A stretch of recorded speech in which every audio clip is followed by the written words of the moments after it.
मो ना त्रिलोचन बेहेरा दाबीपत्र आज ये दाबीपत्र हूँ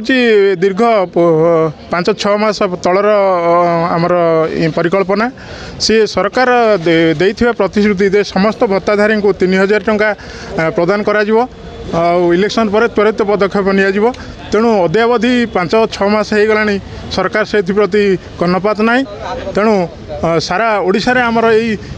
भत्ता संघर्ष समिति जरिया समस्त ब्लॉक रे श्रीजुक्त माननीय मुख्यमंत्री श्रीजुक्त मोहन चरण माझी उद्देश्य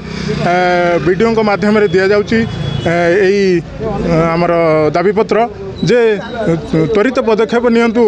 जे समस्त भत्ताधारी मानक 3000 एवं 3500 प्रदान करने जहाँफल तांकर प्रतिश्रुति पालन होगा एवं समस्त वृद्धा एवं दिव्यांग मानकर आर्थिक मानदंड किसी उन्नति होब से भरण पोषण ये बाबद टे उन्नति देखाद गोटे कथा कहवा जदि आपंकर जो बर्तमान जो दरदाम वृद्धि है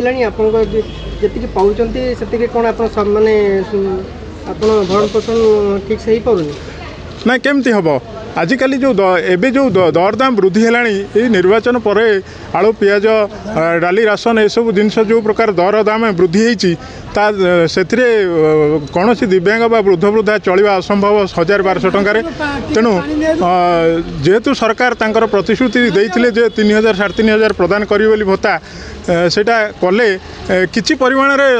दुख लाघव हेबो सेतिमे आमे हमर ए कार्यक्रम आउ जदि सरकार को आम विनम्र अनुरोध जिते शीघ्र तांकर प्रतिश्रुति पालन करेंगे आम तांकर पाखरे चिर उपकृत हेबु नहेले आगामी भविष्य विधायक एवं मंत्री माने जोंठी सभा समिति करेंगे आम सेठी विक्षोभ करूँ बोली आमर एटा दाबी।